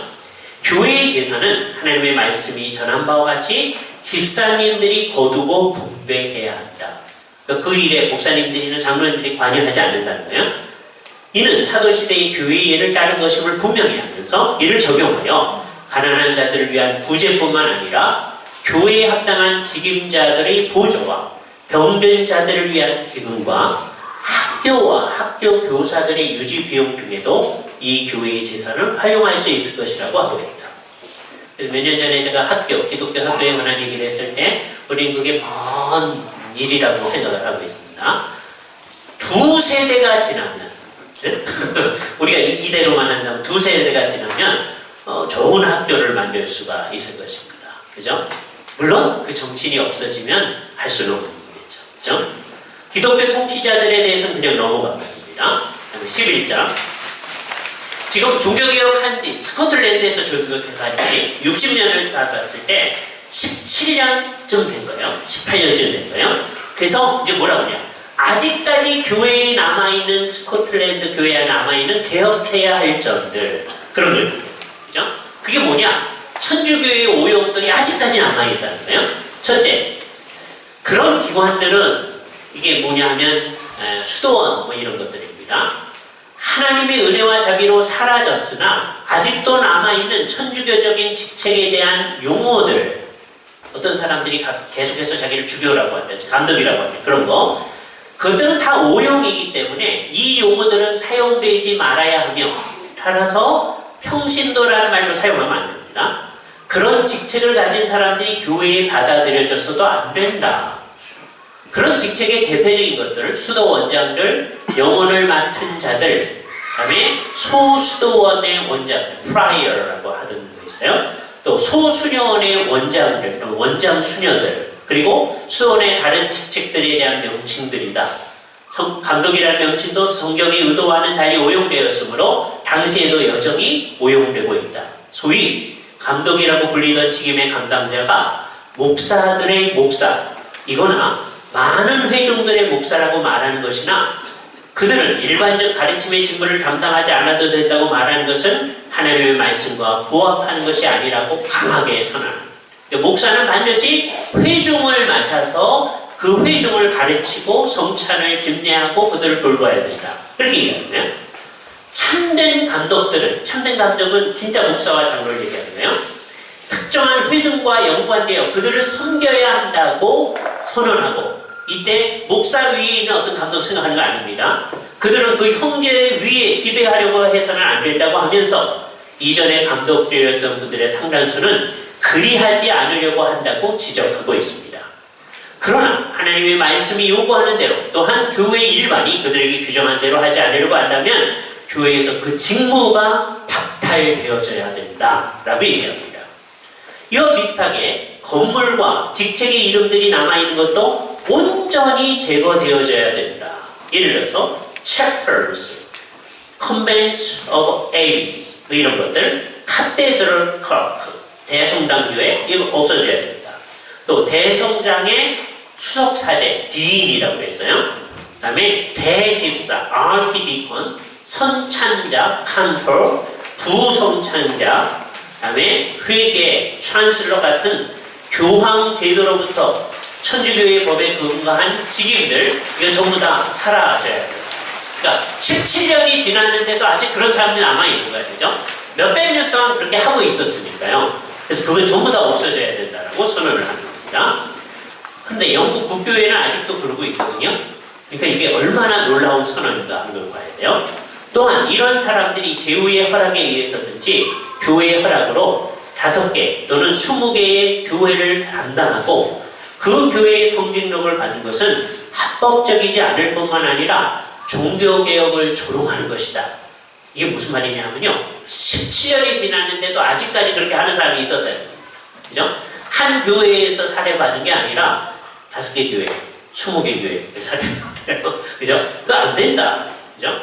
좀 더 구체적인 예로 참된 종교를 받아들인 이전의 성직록 수혜자들이 그들이 살아있는 동안에는 이전에 받은 금액의 3분의 2만 받고, 그래서 완전히 너희들은 아무것도 못 받는, 왜냐하면 생계가 보장이 안 되니까 3분의 2는 드리자 이런 거예요. 그리고 아무 일도 안 하고 게으르게 사는 것도 문제가 있으며 그런 자리를 다른 사람이 차지하는 것도 안 된다고 강하게 말하고 있습니다.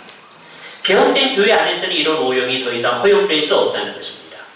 이러므로 이런 직제들과 관련하여 그 구속되어 있는 여러 교회들은 하나님의 말씀이 갈망하는 바와 같이, 이게 재미있는 표현이에요. 이 크레이브스라는 말이 뭐냐면, 여러분 여자분들 임신하면 막 뭐 먹고 싶잖아요.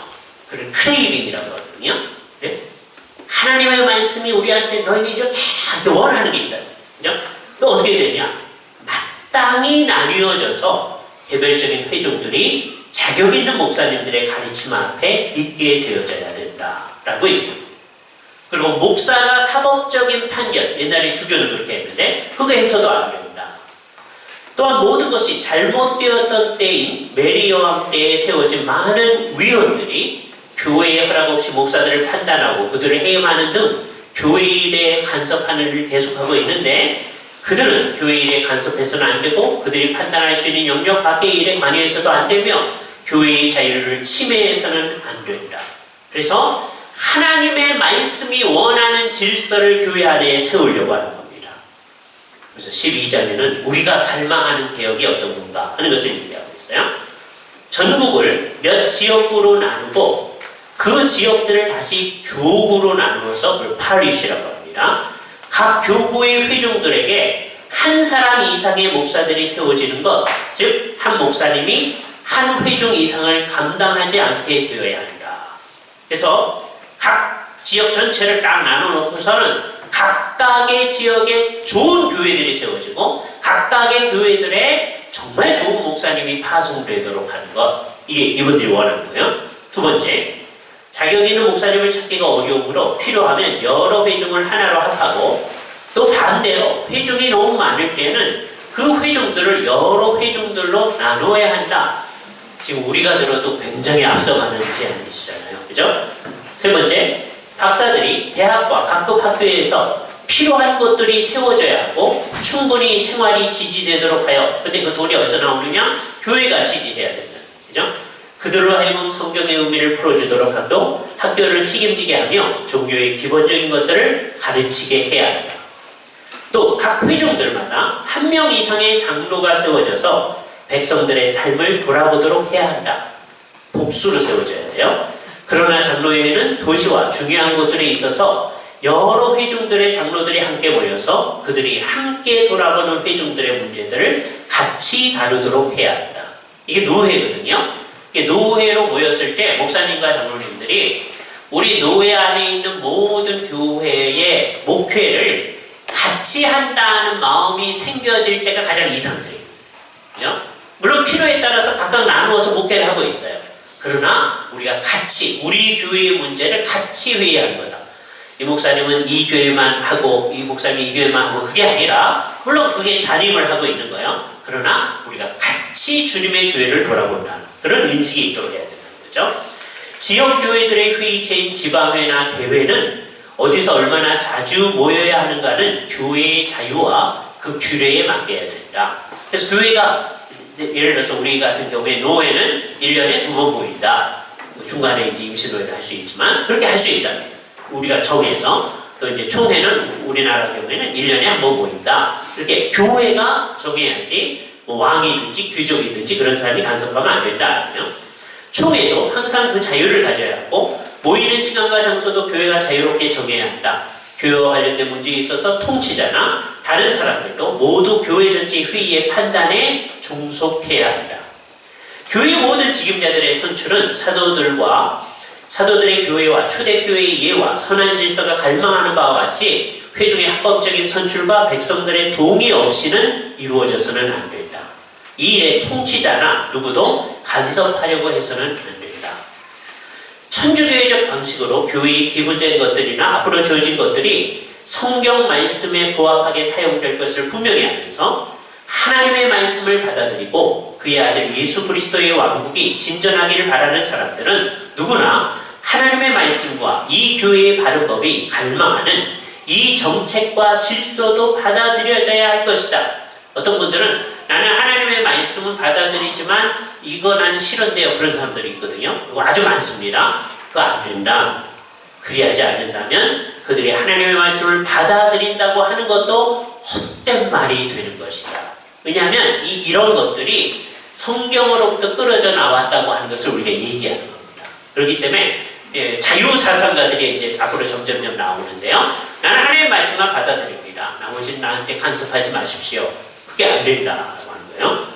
그렇기 때문에 교회의 재산과 기부된 것들은 기본적으로 네 부분으로 나누어져야 된다라고 하는 거예요. 한 부분은 목사님들에게 목회에 전념할 수 있도록 삶의 편의를 위해서 드리고, 또 4분의 1은 장로님들과 집사님들과 회의체의 서기와 같은 교회의 다른 직원들에게 맡겨서 그들로 하여금 시편집들을 마련하고 찬송가를 얘기하는 겁니다. 시편집을 마련하고 출판하고 하는 일, 다음에 교회의 관리와 예배당 유지를 위한 직원들을 위해 필요한 일을 사용하게 하며 또 옛부터 물려온 기금들을 활용하여 지지되는 학교의 박사들을 지지하는 일을 필요한 경우에는 더 돕도록 하고, 세 번째 부분, 4분의 1이죠. 성도들 가운데 가난한 자들과 병원, 빈민구호소에게 주어지도록 하며, 네 번째 부분은 예배당 고수 비용과 교회 유기금에 필요한 비용을 위해서, 그리고 필요한 경우에는 공공의 유기를 위해서 주어져야 한다라고 이 얘기를 하고 있습니다.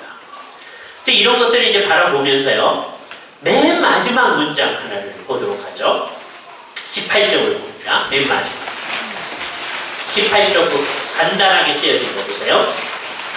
그러므로 결론적으로 말하자면 군주들이나 통치자들이나 그 어떤 예외도 없이 모든 이들이 이 질서에 기꺼이 자신들을 복종시키려고 하며 이에 따라 다스림 받기를 원하고, 교회의 직임들에 세워진 분들이 바르게 통치한다면 하나님께서 영화롭게 되실 것이고, 교회가 세워지고 그 지경이 넓어질 것이며, 그리스도 예수와 그의 나라가 세워지고 사탄과 그의 나라가 전복될 것이며, 하나님께서 우리들 가운데서 거하시게 될 것이다.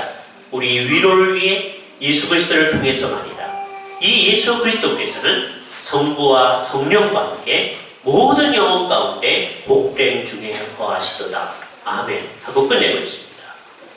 그럼 제272서의 특징이 뭐냐라고 한다면 다음과 같은 게 특징이며, 첫 번째는 노회 제도를 아주 분명히 하는 것이죠.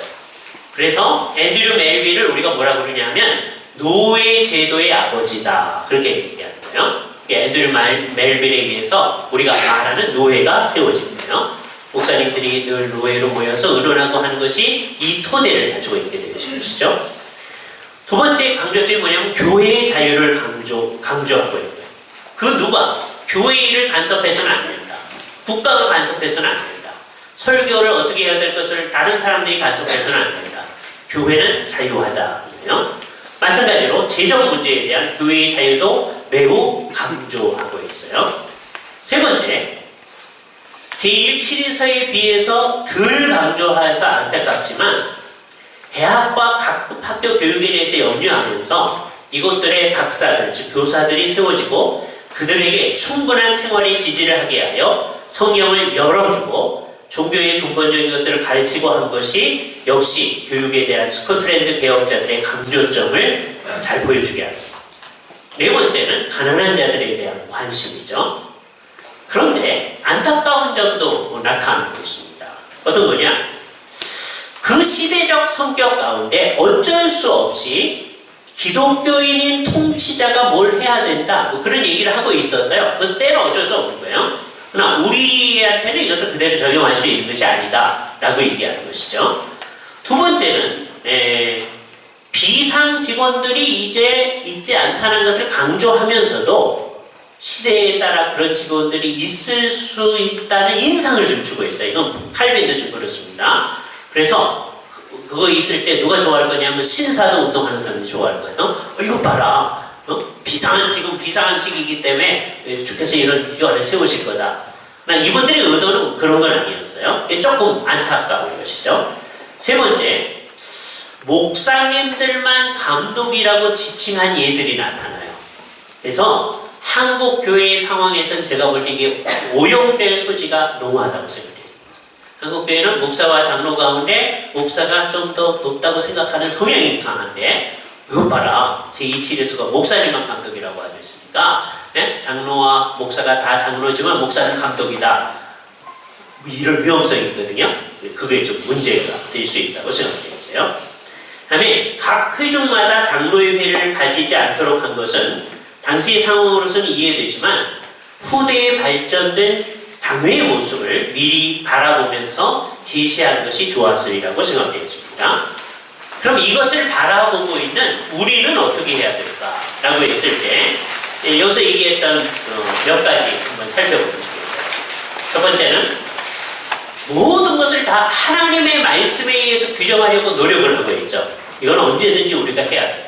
그죠? 개혁된 교회는 늘 하나님의 말씀에 근거해서 말씀의 근거를 가지고 뭔가를 해보려고 한다고 하는 것. 두 번째, 장로의 회의 모임의 정신이 회복되어져야 합니다.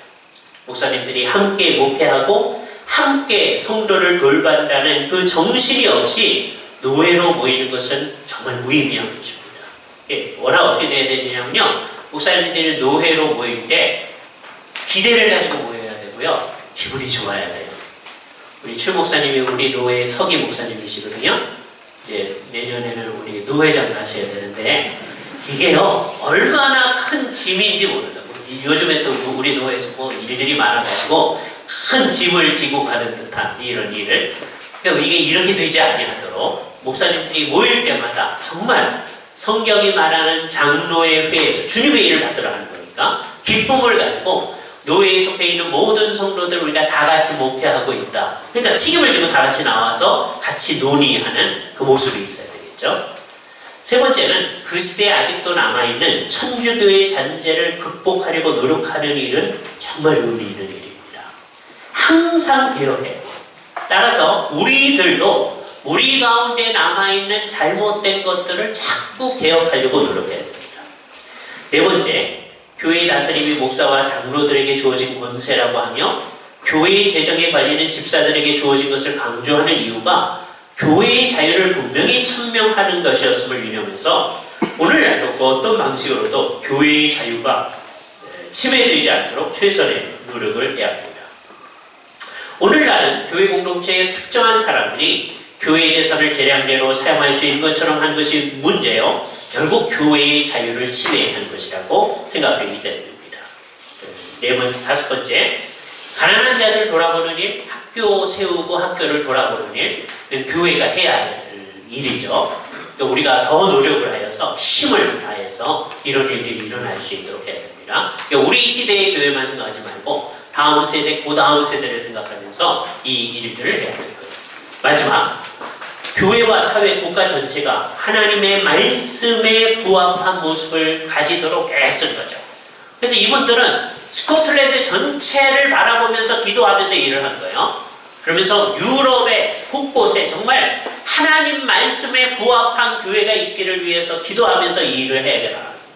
그래서 좋은 예를 스코틀랜드가 딱 세워놓은 거예요. 처치 오브 스코틀랜드 가면 정말 장로교회, 모범적인 교회로 하려고 했던 것이죠. 물론 세월이 지나서 지금 처치 오브 스코틀랜드가 정말 하나님의 말씀에 근거해 있는가? 그렇지가 않습니다. 그래서 우리가 잘 생각해야 됩니다. 형식은 이 형식을 유지해요. 그런데 그 말씀에서 떠나면 그건 아무런 의미가 없는 것이 되고 맙니다.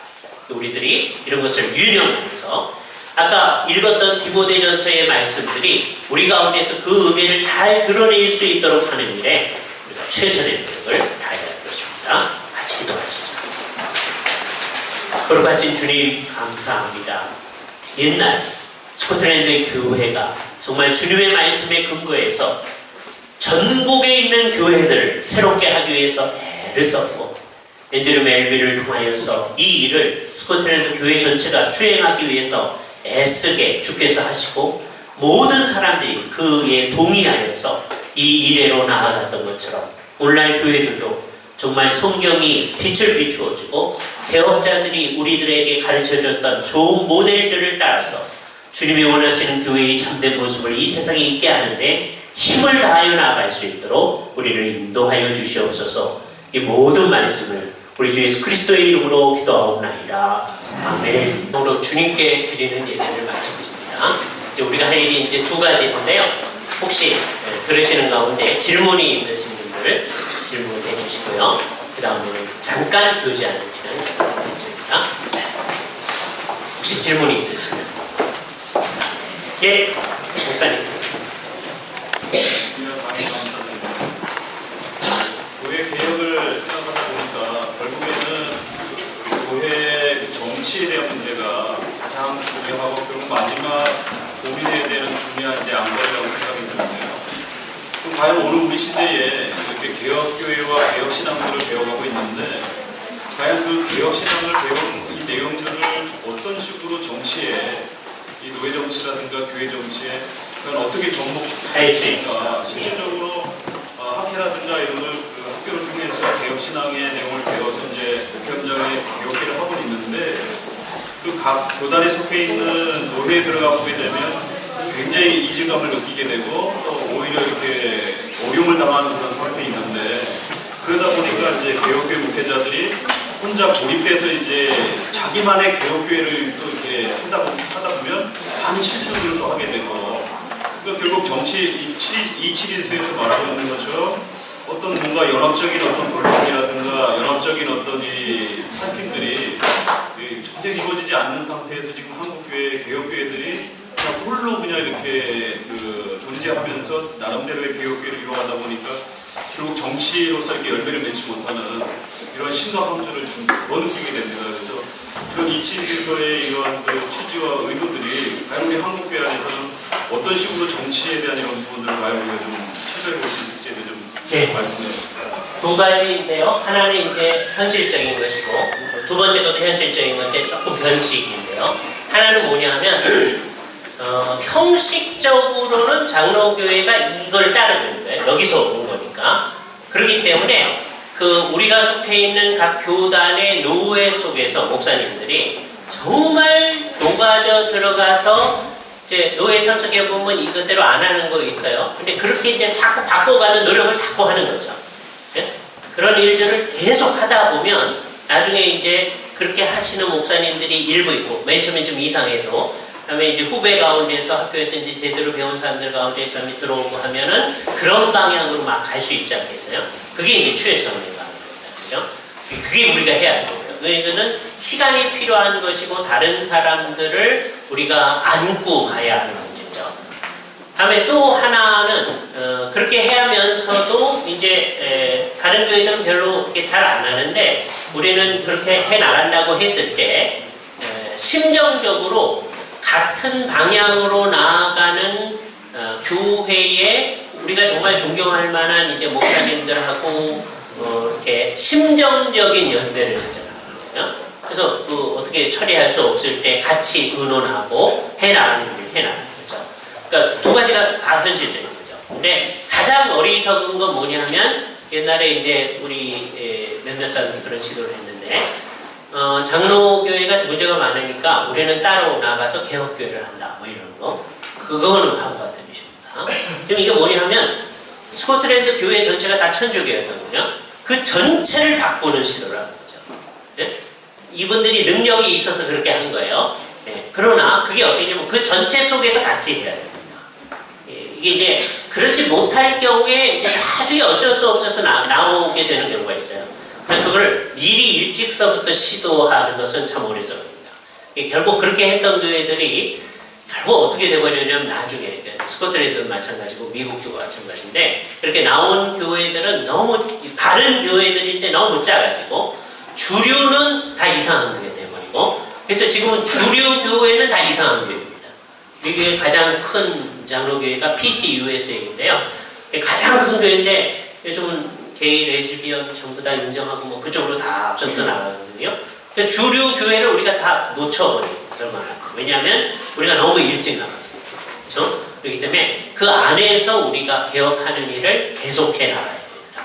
그러면서 각각의 교회가 정말 살아있는 교회로서 있으면서 이렇게 심정적인 느슨한 연합, 느슨한 네트워크 그건 좋아요. 그죠? 그런데 그게 다른 노예에 있는 사람들이 당신네들 우리가 좀 다르지 않습니까? 이런 식으로 하는 거 안 되고 또 독립해 나가서 무슨 개혁교회 한다고 그거는 정말 이상한 거예요. 개혁교회가 장로교회이기 때문에 우리는 종교개혁자들이 얘기하는 이 사람들이 성경으로 돌아가자는 거잖아요. 그러니까 우리가 개혁된 교회의 장로 제도 그거를 우리가 실현하자 그런 노력을 해야 되겠죠. 예. 다른 질문 있어요?